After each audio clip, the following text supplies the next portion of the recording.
Lo primero de todo, espero que se ve bien, daros las buenas tardes y transmitir absolutamente mi más sincero agradecimiento a la profesora Salcedo Garcés por su cariñosa invitación. El honor es todo mío, el de cerrar hoy este foro tan importante que tampoco hubiese sido posible, sin duda, sin los organizadores, a quien reitero mi agradecimiento. Y, por supuesto, también a los profesores del Departamento de Arqueología, el profesor García Sánchez, la profesora Rodríguez, por su presencia y por el apoyo que también me han transmitido durante mis estudios de doctorado, y, por supuesto, a los colegas y profesores de las universidades italianas por estar aquí, y, por último, por supuesto, a todos los doctorandos y todos ustedes por su presencia telemática. Del mismo modo, aprovecho para animar a esos doctorandos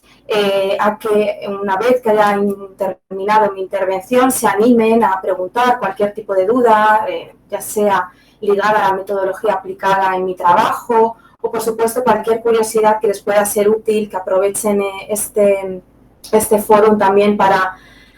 ello. Y, por supuesto, animar en especial a mi compañera Macamen a terminar esa maravillosísima tesis, que efectivamente a veces parece que es un pozo sin fondo, pero creedme, junto con vuestros directores de tesis que os están acompañando y ayudando en este camino, vais a poder llegar a esa meta que está sin duda muy cerca. Mi intervención está dedicada a la decoración musiva de las domus de un yacimiento, concretamente el de Bula Regia. Para aquellos que no estéis familiarizados, quisiera apuntar unas pinceladas geográficas e históricas de esta antigua ciudad romana, situada en el noreste de Túnez, más concretamente en la conocida como Ahmad Darratgi, es decir, a unos 150 kilómetros aproximadamente de la capital, y forma parte de una de las ciudades más importantes que conforman el África Proconsularis. Por supuesto que desde el punto de vista geográfico, pues va a contar con una posición bastante estratégica, como vamos a ir viendo. Por un lado, porque Bula Regia se localiza en el corazón de la cuenca aluvial del valle del río Mederga, que se corresponde con el curso de agua más importante de toda la región. Por lo tanto, el objetivo de los romanos fue absolutamente el de tener un control importante y un dominio de toda esta región, y donde se fueron formando poco a poco una serie de colonias, como fue Tubúrnica, Cirta o la célebre Chentú, desde donde se extraía el llano antiguo tan demandado por las élites romanas de todo el imperio, que, por supuesto, también pues fue utilizado en los pavimentos que decoraron no solamente los ambientes privados, sino públicos del yacimiento de Bula Regia. Al mismo tiempo, se localiza en la red viaria que unía Cartago, el importante puerto de Cartago, con Hippo Regius. Y al otro lado de la montaña se alcanzaría de esta manera uno de los puertos también más importantes, que era el de Tabarca, célebre este yacimiento también por sus mosaicos de datación tardía, en los cuales se representan estas villas rústicas pertenecientes a los grandes señores de la ciudad. La cronología exacta de la fundación de la ciudad antigua no se puede precisar con toda seguridad. Cabe decir que alrededor del yacimiento de Bula Regia ya se han datado algunas construcciones de época megalítica, y, por otra parte, también cerámicas importadas de Grecia, datadas aproximadamente hacia el siglo II, entre el siglo IV, mejor dicho, siglo II antes de Cristo. La ciudad va a obtener la cualidad de real en el 82 a.C., en ese momento en el que Bula Regia va a quedar bajo el control de los reyes númidas, concretamente del rey Arbas. Es esto lo que ha llevado a los investigadores a pensar y a exponer la hipótesis de que ese epíteto de Regia tenga su origen en este momento. Pero va a ser en el siglo I después de Cristo cuando entra a formar parte de las ciudades controladas por el Imperio Romano, más concretamente a finales de siglo y quizás con Vespasiano. Es el momento en el que fue promocionada a Municipium, y ya sería bajo el control de Adriano cuando promocionó a Colonia Bula Regia, como deja constancia esta inscripción hallada en las cercanías del teatro. La ciudad va a progresar y lo hará hasta comienzos del siglo III después de Cristo, un momento de gran esplendor para la ciudad. ¿Por qué? Gracias a la actividad económica relacionada con la producción agrícola, más concretamente de trigo, grano y aceite. Y esto se va a ver reflejado fundamentalmente en la construcción y en la remodelación de algunos de sus edificios públicos, como pudo ser el teatro, las termas, el foro, o incluso ese arco de triunfo que hoy día está perdido, que podemos conocer a través de las fotografías de archivo. Y, por supuesto, ese bienestar al mismo tiempo se vio reflejado en los espacios privados y más concretamente en aquellos más lujosos de la ciudad, como iremos viendo a continuación. La elección de abordar el estudio de los mosaicos de la casa de esta antigua ciudad tenía como objetivo fundamental el de reunir, el de catalogar de una vez ya todo ese denso patrimonio musivo con el que cuenta este yacimiento, el cual tenía un plus, y es que prácticamente su totalidad se conserva in situ. Y de esta manera elaborar este corpus, que muestro aquí la portada, que ha sido el grueso de mi tesis doctoral, perteneciente fundamentalmente, claro, a los espacios privados, aunque por supuesto también han sido analizados aquellos pavimentos que pertenecían al ámbito público. Si vamos atrás en el tiempo, más concretamente en 1980, fue el año de la primera publicación relacionada con el estudio de la decoración musiva de este yacimiento en la obra de Roger Ganoux, Le Cherche archéologique franco-tunisien à Boulariya, les mosaïques. Como he podido leer en la documentación de archivo, este grupo de estudiosos franco-tunecinos, que llevaron a cabo además unos trabajos arqueológicos muy importantes en los años 70 del siglo XX, pues dejaban constancia en esos informes de excavación de una posible segunda publicación, incluso de una serie de fascículos monográficos relacionados con algunas de las casas, más concretamente con la Casa de la Caza, pero ninguno de ellos llegó a ver la luz. Por lo tanto, de esas 19 casas documentadas en Bularreguia hasta el momento, estos estudiosos únicamente habían tomado en estudio 8. Por lo tanto, el resto se presentaba inédita y todavía sin un tipo de documentación, ya fuera documental como fotográfica, y de ahí también la importancia de volver a recuperar el estudio de este yacimiento que desde los años 80 pues, no había cobrado ese protagonismo. Como veis, estas casas se localizan en su mayoría, como podéis ver, en la zona del norte y noroeste, se corresponde con las casas más grandes, más lujosas de la ciudad, pero veis otras casas también cercanas, incluso a edificios públicos, como puede ser el Foro, el caso de la casa número 4 y número 5. Antes de examinar algunas de estas domus más relevantes, quisiera decir que el estudio de materiales, tanto in situ como en los distintos archivos correspondientes, no hubiese sido posible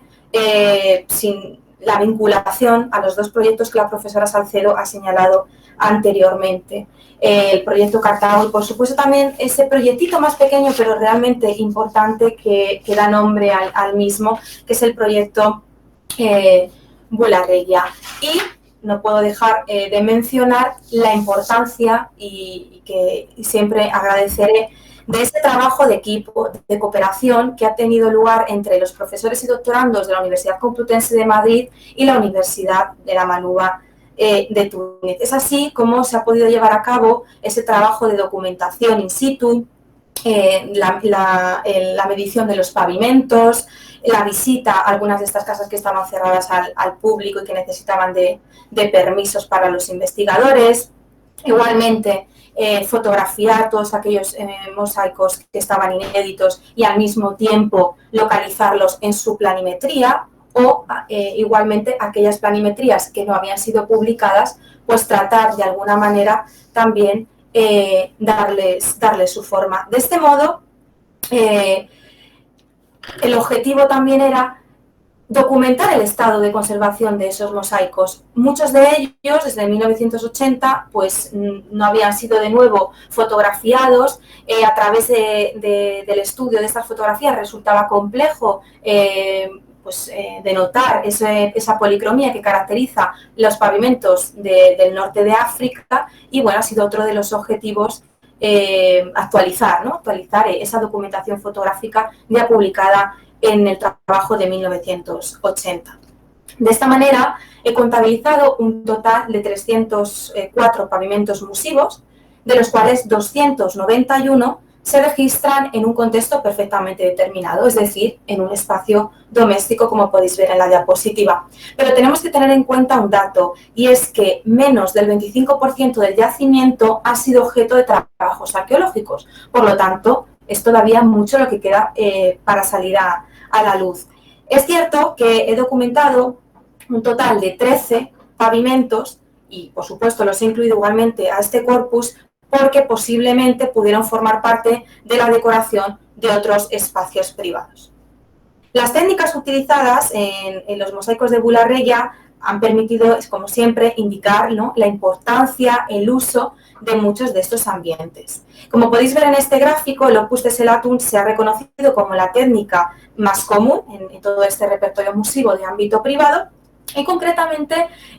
combinado con la técnica del opus vermiculatum, ¿no? Es decir, esas teselas muy pequeñas, entre los 1 y 5 milímetros, y esa combinación se ha visto sobre todo en aquellos mosaicos de tema figurativos, como podéis ver en ese detalle del cazador, del mosaico de la caza que veremos a continuación. Y al mismo tiempo, en un porcentaje mucho menor, ya que han sido solamente 3 evidencias las registradas, se corresponderían con los pavimentos en ópera sectilia, ¿no?, la técnica más costosa, realizada a partir de la combinación de mármoles de colores y, como veis en este ejemplo de la Casa del Pavo Real, en ese mármol de Yalo Antico tan en las cercanías de Sechentú que hacía mención anteriormente. Y ahora tenemos que destacar, sin duda, la singularidad de estas casas. De esas 19 a las cuales he hecho referencia, 8 cuentan con un piso subterráneo. Como veis en esta planimetría A y B, la característica de estas domus es que ese piso subterráneo viene a reproducir en menores dimensiones la disposición planimétrica de las estancias que se superponían en el piso superior. Y en estos niveles, pues por supuesto inferiores, también fueron decorados con importantes pavimentos musivos. Es así como nos adentramos en la primera casa seleccionada para esta intervención, que es la Casa de la Caza, la cual va a formar parte de una ínsula, la denominada ínsula de la Caza, en torno a las dos calles más importantes que conforman la ciudad. Es en esta ínsula, además, donde se realizaron los primeros hallazgos y los primeros trabajos arqueológicos a comienzos del siglo XX, más concretamente gracias a la personalidad primero de Lafont, de la cual tenemos muy pocos datos biográficos, y después de una de las grandes figuras de la historiografía de Bularreya, que es sin duda Luis Carto. Como veis, en esta planimetría vemos una división en 4 lotes, dejando constancia de que la ocupación más antigua en un espacio doméstico en la ciudad de Bularreya tiene lugar aquí, en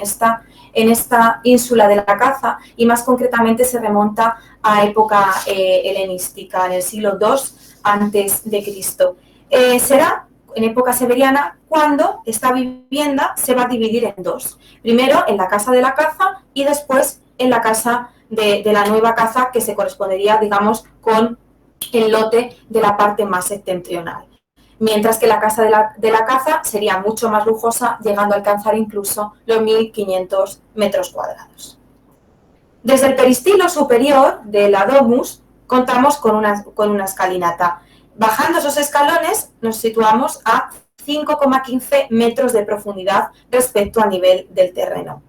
Este acceso nos permite la entrada a ese impresionante peristilo subterráneo, que se convierte en la fuente de aire y de luz del nivel inferior de la casa, que se decora con un sencillo pavimento musivo monocromo, a diferencia de como podemos encontrar, por ejemplo, en las casas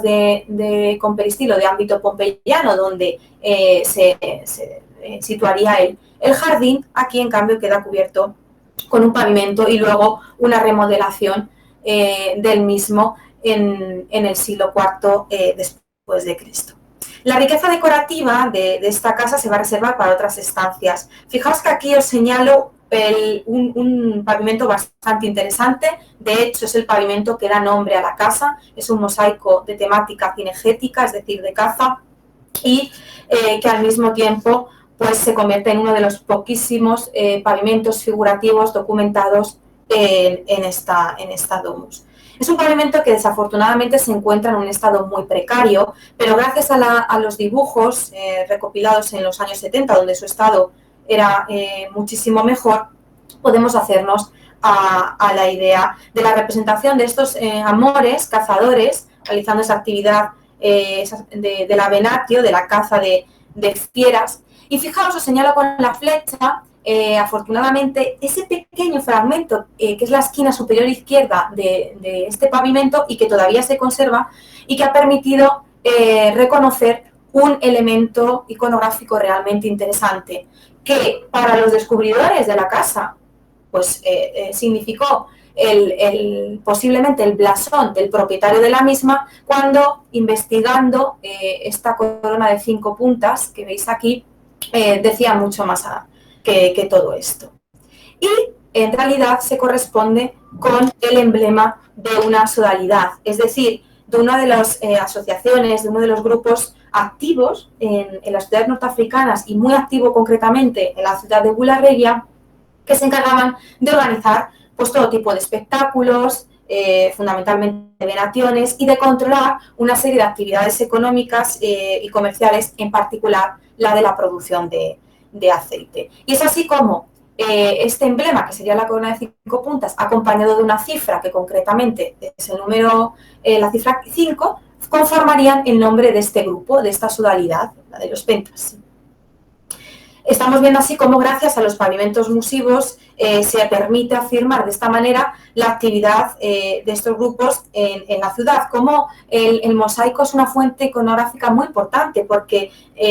digamos que complementa esa documentación epigráfica que en el caso de Bularegia y en lo que respecta a las sodalidades es prácticamente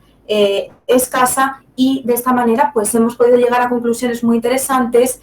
referentes a las gentes que en su momento habitaron pues estas domus. En la fotografía que veis en la diapositiva se corresponde con el triclinium, es decir, la sala más grande de todo este piso subterráneo. Como veis, su acceso tiene lugar a través de esa triple entrada majestuosa, la central más ancha que las laterales, con pilastras acanaladas y rematadas con capiteles corintios. Es decir, los elementos arquitectónicos que hemos perdido en el piso superior se conservan, en cambio, en el piso subterráneo. Fijaos que la cubierta está intacta. Es aquí, perdonad, donde podemos documentar ese mosaico en forma de U, que sería el predominante en el yacimiento de Bularegia, a diferencia de otras ciudades del norte de África, donde predomina ese mosaico en forma de T. Como el propio pavimento se convierte en un marcador para hacer referencia a la colocación de los lechos, por un lado, y pues dejando libre ese centro, ya sea para la colocación de una mesa o simplemente para la vista del propio público, con una decoración fundamentalmente figurativa, o en el caso de la Casa de la Caza, una decoración muy detallada de motivos ya sean geométricos como también vegetales, ¿no? Como es esa composición con rayado oblicuo en arco iris, esa célebre rainbow en el umbral. Pero más allá de esto, fijaos que aquí os muestro otro detalle. Y es en ese centro, concretamente, de este pavimento, volvemos a encontrar de nuevo el motivo de la corona de 5 puntas. No es de extrañar que para Cartón, de repente, encontrar esto en medio de dicho pavimento pudiese ser el blasón del propio propietario. Es de esta manera como se deja constancia y cómo no se puede negar la vinculación del propietario de la casa de Bularegia a partir del siglo III después de Cristo con esta sodalidad, ya fuera como miembro o ya fuera como encargado de la organización de dichas actividades. Hasta el momento he documentado un total de 13 motivos en toda el África romana, de los cuales 10 se localizan en mosaico. Un caso ha sido el que os acabo de mostrar, pero fijaos que en la misma Bularegia, y más concretamente en los nichos de las termas, volvemos a encontrar el motivo de la corona, y un caso únicamente particular, que es el del arco de Peradi Maius. Además, en este piso subterráneo encontramos otras estancias dedicadas al descanso, como pueden ser los cubícula, que disponen de esa frecuente peana que indica la disposición del lecho y del mismo modo nos están indicando la función originaria de la sala, que cuenta con un diseño, por supuesto, más sencillo siempre, porque sobre el mismo se dispondría el lecho, pero en esa antesala contamos con diseños de tipo geométrico y de tipo vegetal también composiciones muy complejas que dejan constancia, por supuesto, de el conocimiento por parte de los artesanos musivos de la importancia que tenía la geometría, las matemáticas simples para poder efectuar estas composiciones y que a veces dejamos de lado y damos menos importancia porque siempre llama más la atención un tema figurativo, pero que por supuesto, y más aún en el caso de Bularreya, donde de esos 304 mosaicos documentados, solamente 50 cuentan con un tema figurativo, por lo tanto los 254 restantes presentan dichas decoraciones. Muchas de estas, de tipo vegetal, son realmente interesantes porque a partir del estudio de una de las grandes obras para el mosaico geométrico y vegetal, que es de Koch I y de Koch II, pues muchos de estos grandes florones que se pueden documentar en los mosaicos de Bularreya no encuentran parangón muchas veces en otras partes del imperio, dejando constancia también de una cierta originalidad por parte de esos artesanos y al mismo tiempo de un mosaico muy refinado. Si subimos al piso superior, concretamente, vemos cómo todo ese peristilo está rodeado también de mosaicos, pero claro, el estado de conservación es más precario en esas salas que aquellos que hemos visto en estas diapositivas. Pero también a través del estudio de muchas de estas estancias podemos dejar constancia a través de los pavimentos musivos la remodelación de la casa en siglos posteriores, concretamente en el siglo IV después de Cristo, en una de las salas más importantes, una sala de representación, donde desde ese mosaico monocromo en negro pasa a una composición en nido de abeja muy frecuente en todo el yacimiento. Y a modo de curiosidad, fijaos cómo esta lujosa casa, además de contar con sus termas privadas, también tiene sus letrinas privadas que no pasan desapercibidas en lo que a decoración también se refiere, introduciendo un pavimento de tipo geométrico.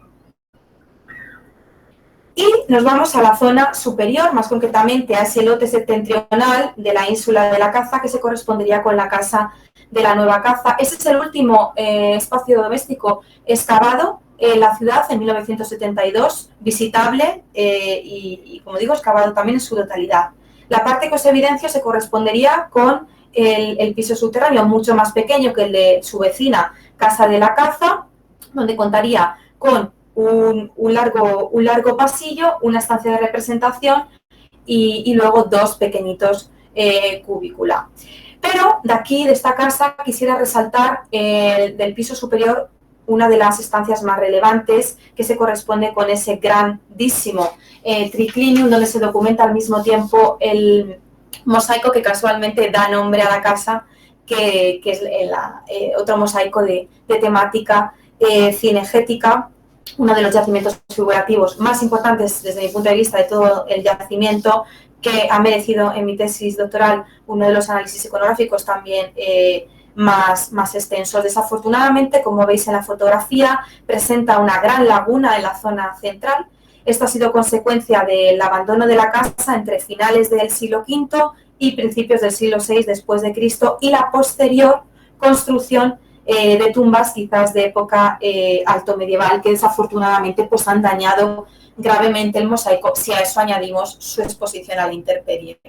Pero en ese momento, ¿no?, en el que esparcimos esa agua que nos deja ver esa rica policromía, encontramos al protagonista de la portada de mi intervención, que es esa bordura, esa cenefa a base de roleos, como veis, que enrollan una serie de prótomos de animales, de liebres, de gamos, de jabalíes, de perros, donde podemos observar ese detallismo y ese cuidado de ese juego de luces y sombras que los artesanos han llevado a cabo a partir del uso de todo tipo de colores de teselas posibles. Mientras que en el centro el centro de la composición lo ocupa el tema de caza propiamente dicho, también de esas luchas entre fieras, y es un mosaico que ha pasado desapercibido por la bibliografía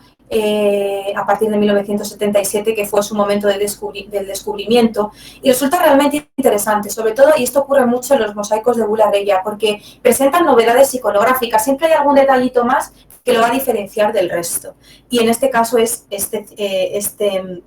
río que recorre toda la composición, acompañado de dos personajes un poco enigmáticos, que no he encontrado en otro mosaico de tema cinegético, que es esta posible personificación fluvial, y luego una representación de un joven que parece salir de un paisaje montañoso. La Casa del Tesoro se localiza al oeste de la calle y, bueno, digamos que sería en esa calle que atraviesa la ciudad de norte a sur. Es una casa que, a diferencia de las anteriores, pues se encuentra aislada en las cercanías de la Casa del Peristilo. Tiene una datación del siglo III después de Cristo y una continua actividad en la misma. De hecho, se denomina Casa del Tesoro porque fue hallado un tesoro que es datado en la primera mitad del siglo VII después de Cristo. Como veis, desde el nivel superior vemos ese pasillo en torno al cual se disponen las distintas estancias que conforman el nivel subterráneo. A la derecha se pueden observar parte de esa bóveda que cubría este nivel a partir de la construcción de esos tubi fictili y que, bueno, desafortunadamente pues ha quedado derrumbada. Y en el triclinium, que tendría una triple entrada, lo que pasa que en una época tardía los ingresos, digamos, más bajos han quedado obstruidos con esos muros, encontramos también un mosaico muy interesante. Un mosaico en el cual se distinguen de nuevo dos motivos iconográficos particulares que no se documentan en otras casas de la ciudad, que son estos denominados crecientes sobre asta, con una serie de decoraciones vegetales, que son unas hojas en forma de dera, ¿no?, a modo casi de corazón, y una cifra, que os marco aquí, que es la cifra número 3. De nuevo, volvemos a tener así otro emblema de otro de estos grupos importantes activos en Bula-Regia, que son los Telegheni, y que en el caso de la Casa del Tesoro se hace muy relevante, porque fijaos hasta qué punto en el umbral de entrada a uno de esos cubículos también se representa dicho motivo. O sea, de esta manera no se puede negar una vez más, ¿no?, esa pertenencia de los propietarios a estos grupos. Ha sido objeto de atención en alguna publicación por su relevancia y, bueno, he establecido este registro de donde encontramos el emblema de los Telegheni en otros puntos de la África romana. Como veis, de estos 35 casos, en su mayoría se han sido documentados en Tisdrus y concretamente en Bula-Regia. Interesantísima también la Casa de la Pesca, que merecería capítulo aparte. Si observamos ese nivel inferior, como veis, contamos también con ese jardín interno, que seguramente pues, en su momento estuvo cubierto por una pérgola. De eso deja constancia los huecos que vemos en esta cuenca de agua para la disposición, ¿no?, de la misma. Por supuesto, en su origen, esta vez no estaría decorado como con un pavimento musivo, sino con un jardín propiamente dicho, y es una de las casas más interesantes que dejan constancia de la introducción del juego del agua en un piso subterráneo. Esa cuenca cuenta con una decoración en cubos en perspectiva,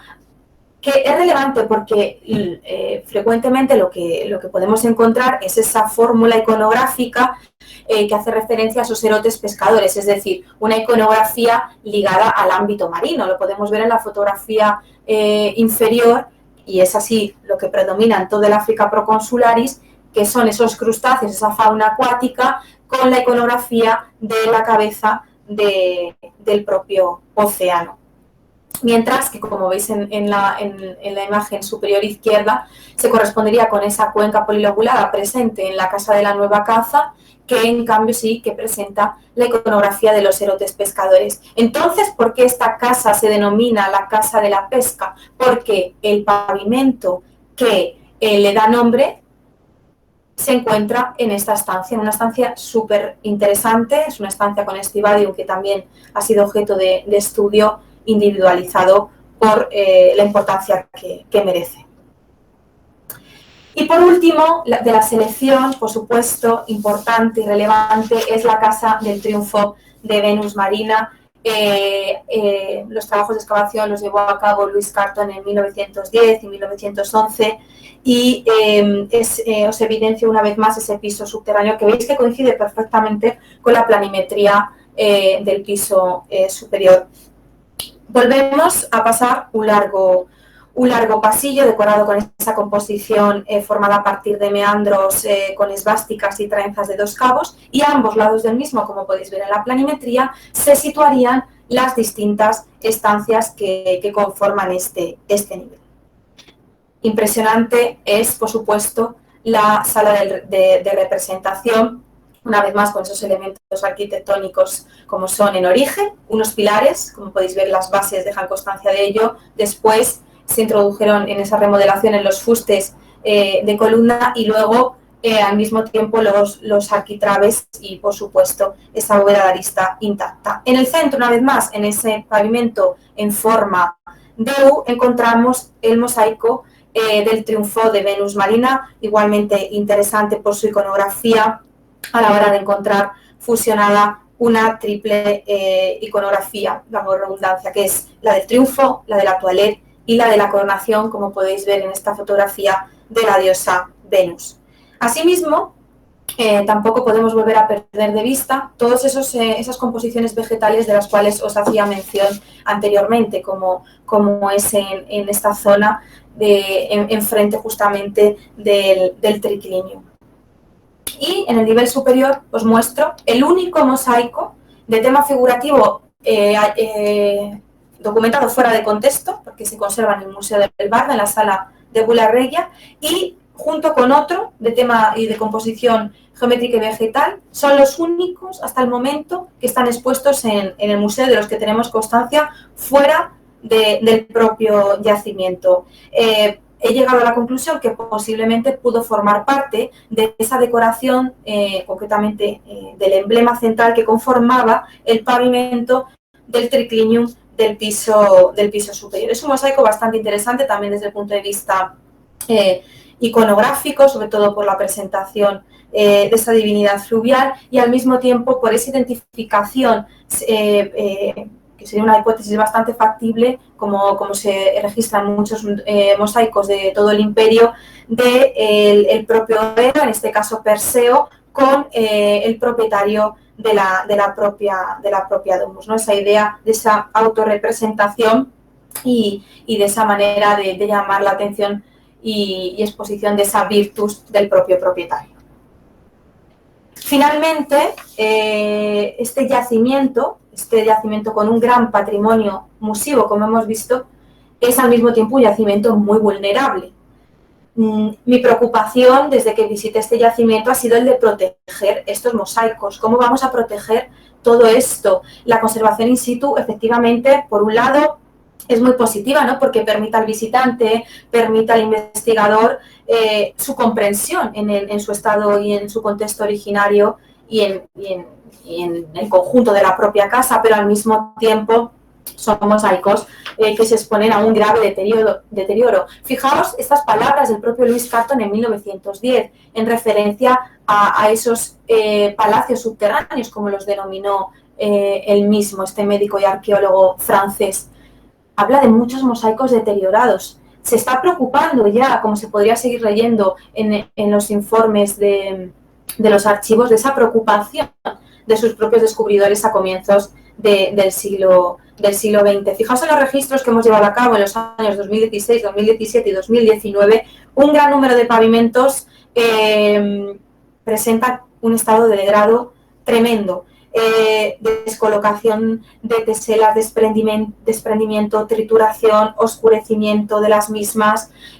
Fijaos en esta comparación de un pavimento de los años, me parece que este es de los años 60, sí, de la casa número 9. Este volátil, ahora mismo ya no tenemos constancia de ello, y únicamente sabemos que era así gracias a esta documentación de archivo. Al mismo tiempo, el crecimiento excesivo de esta vegetación que provoca el engrosamiento de las raíces sobre los mismos mosaicos ocasiona graves daños a los mismos. A veces es verdad que tiene algún punto positivo y es en el momento en el que un lugar como es Bularrilla, donde se provocan una serie de lluvias bastante torrenciales a menudo, pues este momento en el que la arena y el barro cubre accidentalmente algunos de estos mosaicos, al mismo tiempo es el responsable de que se conserve, como puede ser este caballo vencedor de una de las cuencas de una de las domos. Fijaos también la exposición de esos mosaicos a la intemperie, sin ningún tipo de protección, los visitantes pasan sobre el mismo y esto está provocando también que este patrimonio sea cada vez más vulnerable. Sí que es verdad que cabe destacar unos trabajos de protección que fueron efectuados por el Yeti Conservation Institute, dirigidos por Thomas Robbie, y bueno, se encargaron de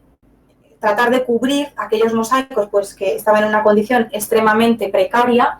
y dejar a la luz quizás algunos de esos pavimentos que podían ser más llamativos también para el visitante, pero como es el caso que os acabo de mostrar del mosaico de la caza, pero claro, tiene la consecuencia que os he señalado. Muchos de estos mosaicos están cubiertos con esa grava para obtener superficies regulares, dar también una exposición más limpia a la hora de hacer el recorrido de la casa, pero igualmente esto no es para siempre, para largo plazo. Y ya estamos viendo, y esta es una foto documentada en 2016, que esa grava poco a poco también se está perdiendo. Por lo tanto, es importante llevar a cabo una intervención SOS en el yacimiento de Bularrilla. En esta intervención, bueno, he presentado una muestra, solo una muestra, de este rico patrimonio musivo, que es mucho, de un yacimiento extraordinario y que tengo gran honor de darlo a conocer en esta conferencia, y en particular que concentrada en esos espacios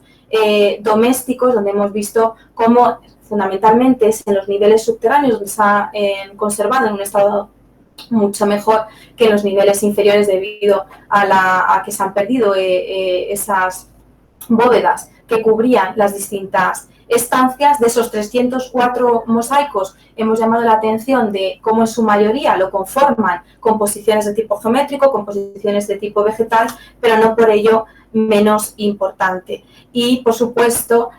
llamar la atención de la necesidad de ese plan de mantenimiento para poder garantizar la protección de estos pavimentos musivos que sin duda se localizan en uno de los yacimientos más importantes, ya no diría solo del África romana, sino de todo el Imperio Romano. Muchísimas gracias.